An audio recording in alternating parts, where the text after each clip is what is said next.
속보, 엘리케 이영표 벤투 작심 발언. 정말 솔직히 말하자면, 솔직히 이강인은 벤투, 엘리케, 이영표 등 축구인들의 작심 발언 듣디귿. 파리 생제르맹, PSG, 위 루이스 엘리케 감독이 선수 선발의 기준으로 다재다능함을 꼽았다. 엘리케 감독은 17일 2024-2025 유럽축구연맹 챔피언스리그 첫 경기 기자회견에서 용병술에 관한 생각을 밝혔다. 엘리케 감독은 시즌은 길다. 그래서 중요한 게 선수의 다재다능한 자질이라면서 여러 포지션을 소화할 수 있는 선수가 중요한 역할을 담당하게 될 것이라 예고했다. 엘리케 감독의 발언은 이강인에게 해당한다고 봐도 무방하다. 이강인은 PSG에서 가장 다재다능한 자원이다. 현재 엘리케 감독이 가동 중인 포메이션 상에서 4에서 5개의 자리를 책임질 수 있다. PSG에서 거의 유일한 존재다. 이강인은 좌우 윙포워드는 물론이고 최전방에서 제로톱까지 수행할 수 있다. 측면에서 공을 소유하고 돌파해 어시스트를 하거나 직접 해결할 수 있다. 수비형 미드필더를 제외하면 4-3-3 포메이션에서 좌우 중앙 미드필더까지 소화 가능하다. 공을 소유하고 동료에게 연결하는 패스의 정확도, 창조성이 뛰어나기 때문이다. 실제로 지난 브레스트전에서는 미드필더로 출전해 팀의 엔진 구실을 하며 맹활약했다. 상대 감독이 극찬할 정도로 팀에 미치는 영향력이 컸다. 현재 이강인은 PSG에서 확고한 주전으로 보기는 어렵다. 실력의 문제라기보다는 엘리케 감독이 원하는 조합 영향이 크다. 좌우 윙어로는 우스만 덴벨레, 브래들리 바르콜라 같은 폭발력 있는 선수들이 중용받고 있다. 허리 라인에는 비티냐, 파비안 루이스, 워렌 자이르 에머리 등이 버티고 있다. 이강인은 창조성 면에서 우월하지만 안정감, 수비적인 면에서는 우위를 점하지 못했다. 아직 시즌 초반이기는 하지만 이강인은 윙어, 미드필더로 출전할 때 그 누구에게도 뒤지지 않는 경기력을 선보이고 있다. 엘리케 감독이 강조한 덕목에 따르면 이강인에게도 충분한 기회가 돌아갈 수 있다. PSG는 19일 홈에서 지로나와 챔피언스리그 조별리그 1차전을 치른다. 이강인은 이번 시즌 첫 번째 챔피언스리그 경기에서 출전을 기다린다. 2. 존재감 과시한 PSG 이강인. 이번엔 UCL 지로나전 출격.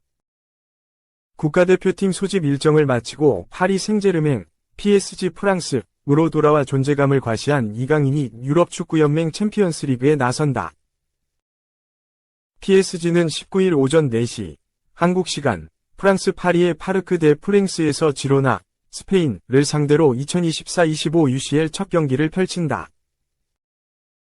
PSG는 이강인이 합류한 지난 시즌에 UCL 4강에서 도르트문트, 독일, 위 벽을 넘지 못하고 탈락의 고배를 마셨는데 올 시즌 다시 유럽 재패를 노린다.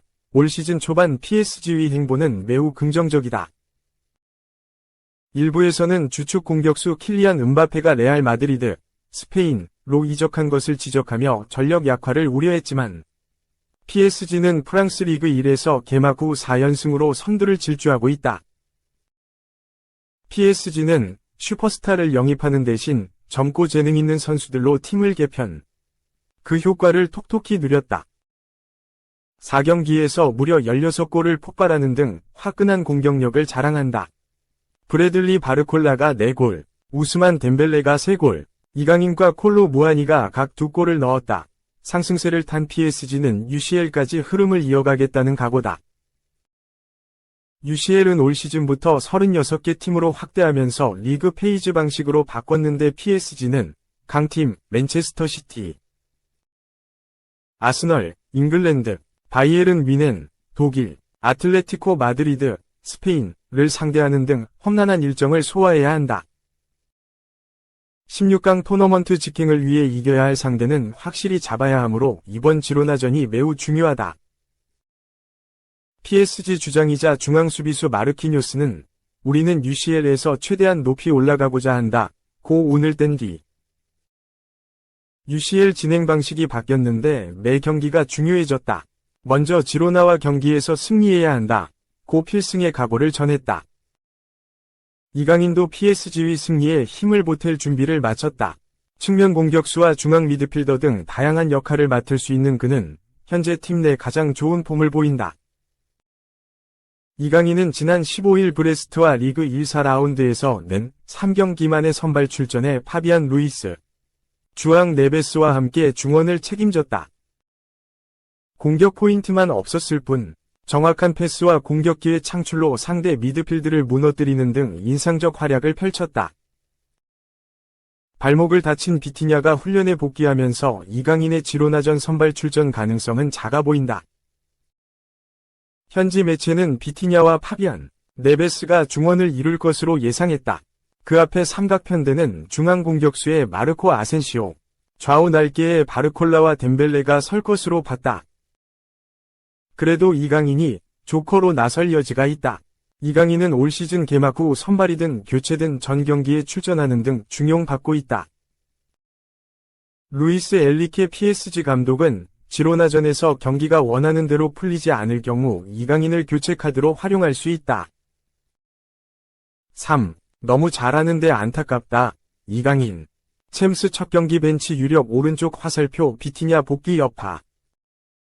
이강인은 최고의 활약을 보이고 있지만 또 벤치행이 유력하다.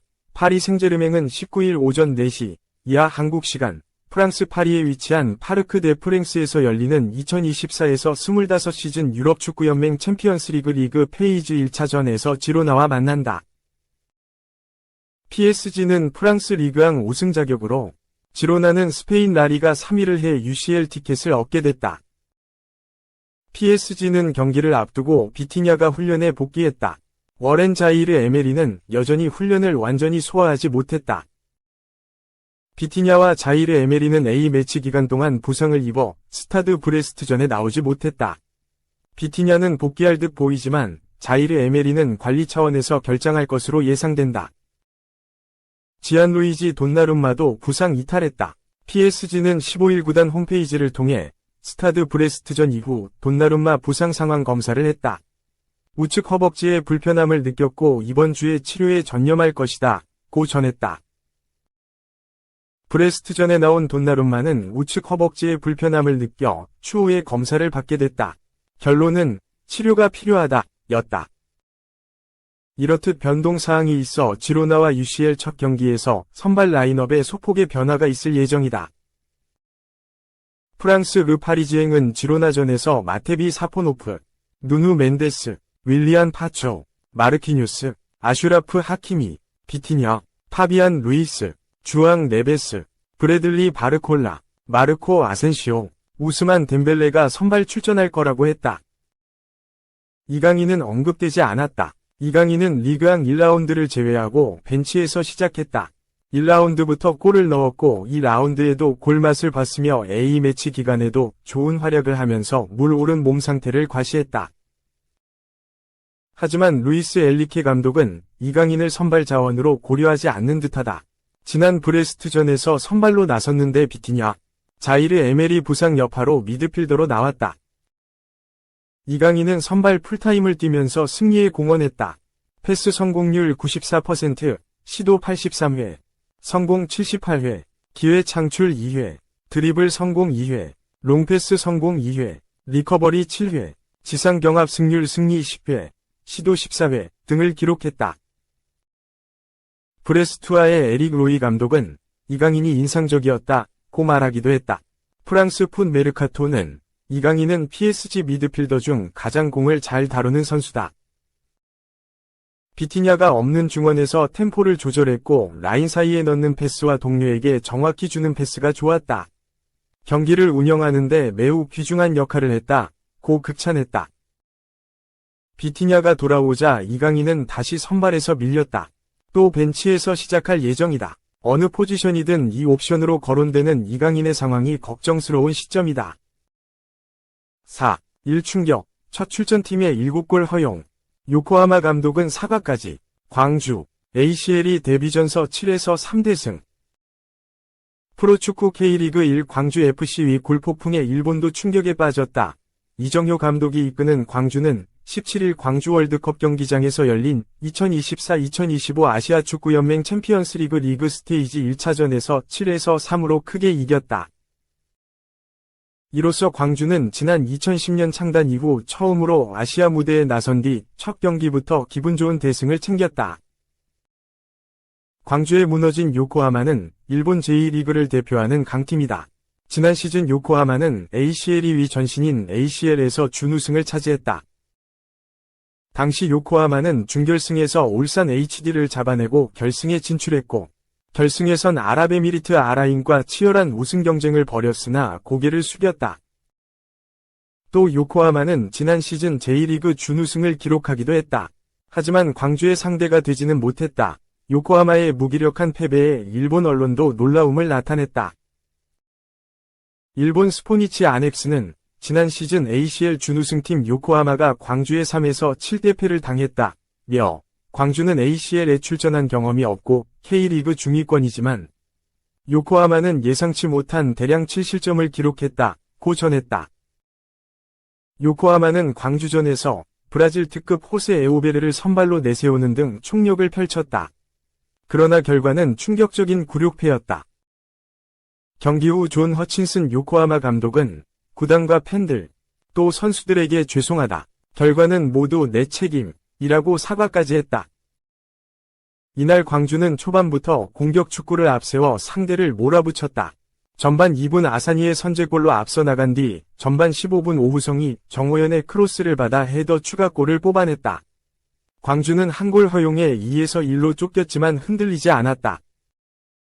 후반 10분 아사니의 환상적인 왼발 중거리 골이 터졌다. 광주는 3에서 1로 달아났다. 요코하마도 후반 14분 2에서 3으로 다시 추격했으나 광주는 후반 23분 베카의 추가골로 격차를 벌렸다. 베카는 아사니의 패스를 다이렉트 슈팅으로 연결해 골망을 흔들었다. 이후 광주는 후반 27분 이희균, 2분 뒤에는 가브리엘이 골을 터뜨렸다. 요코하마는 엎친 데 덮친 격으로 후반 32분 에두아르도가 퇴장을 당해 수적 열세에 몰렸다. 요코하마는 후반 40분 니시무라 타쿠마가 득점을 기록했지만 광주는 후반 추가 시간 아사니가 쐐기골로 제대로 마침표를 찍었다. 이 골로 아사니는 해트트릭을 완성했다.